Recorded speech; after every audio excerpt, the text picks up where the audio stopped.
कैंची न बनो, सुई बनो। एक दर्जी अपनी दुकान में मौजूद अपने काम में मगन था कि उसका बेटा दुकान में दाखिल हुआ और पुरजोश आवाज में कहने लगा कि बाबा बाबा, मैंने अपने दर्स के इब्तदाई कायदे अच्छी तरह से याद करके अपने शेख को सुना दिए थे। उन्होंने मुझे इम्तियाजी नंबरों के साथ अगली जमात में शामिल कर लिया है। बाप ने खुश होकर बेटे का माथा चूमा और मुबारकबाद दी तो बेटा कहने लगा कि बाबा, आपने वादा किया था कि जब मैं ये कायदा याद कर लूंगा तो आप मुझे जिंदगी गुजारने का बेहतरीन गुर सिखाएंगे। बाबा, आज वो वादा पूरा कर देना। दर्जी ने कहा, हाँ मेरे बेटे, मुझे अच्छी तरह याद है। मैं जरा काम से फारिग हो जाऊं तो फिर तुम्हें कुछ हिकमत की बातें नसीहत करता हूं। तुम ऐसा करो कि जरा वो कैंची तो मुझे पकड़ाना। बेटे ने बाप को कैंची पकड़ा दी। दर्जी ने कैंची के साथ एक बड़े कपड़े को छोटे छोटे टुकड़ों में काटना शुरू कर दिया। कपड़ा काटने के बाद कैंची को जमीन पर रखे जूतों में फेंक दिया। फिर सुई उठाई, उसमें धागा डाला और उन टुकड़ों को एक दूसरे के साथ जोड़कर खूबसूरती से सीने लगा। टुकड़ों को एक दूसरे के साथ सीकर खूबसूरत लिबास में बदला और सुई को सर पर बांधे इमामे में लगा दिया। फिर बच जाने वाले धागे को जेब में डाल दिया। दर्जी का बेटा हैरानी से ये सब कुछ देख रहा था। उससे आखिर रहा न गया तो पूछने लगा कि बाबा, आज तो आपने अजीब काम किया है जो मैंने पहले कभी नहीं देखा।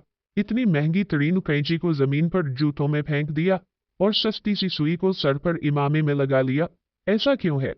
उसका दर्जी बाप मुस्कुराते हुए कहने लगा कि बेटा सुनो, मेरे पास वो बड़ा कपड़ा एक खानदान की मानिंद था जिसको कैंची ने छोटे छोटे टुकड़ों में बांट दिया था। तो कैंची उस शख्स की मिसाल है जो आपस में मरबूत और मजबूत रिश्तों में दरारें डालकर उनको अलग होने पर मजबूर कर देता है। सुई की मिसाल उस शख्स की सी है जो इन रिश्तों को दोबारा एक दूसरे के साथ जोड़ता रहता है, और धागे की मिसाल एक मददगार की है जो अगर सुई में ना हो तो वो सी नहीं सकती।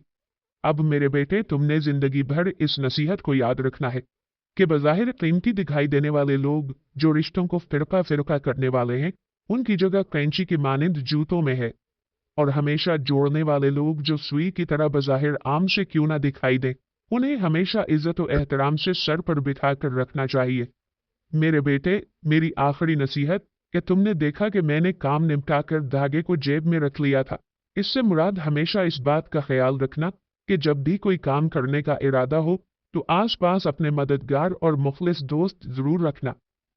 दोस्तों, हमारे मुआशरे में अक्सरियत ऐसे लोगों की मौजूद है जो दूसरों को लड़वा कर मजा लेते हैं। पहले ऐसा सिर्फ सियासी लोग किया करते थे, लेकिन अब तो हर दूसरा बंदा इसी अमल में मसरूफ है। अल्लाह हमें हमेशा ऐसे शैतान सिफत इंसानों से बचाए रखे।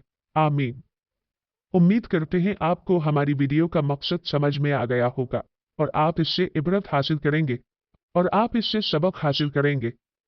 वीडियो के बारे में अपनी कीमती राय जरूर दीजिएगा ताकि हम भी अपनी इस्लाह कर सकें। फिर इंशाअल्लाह किसी नए मौजू के साथ हाजिर होंगे। तब तक के लिए अल्लाह निगहबान।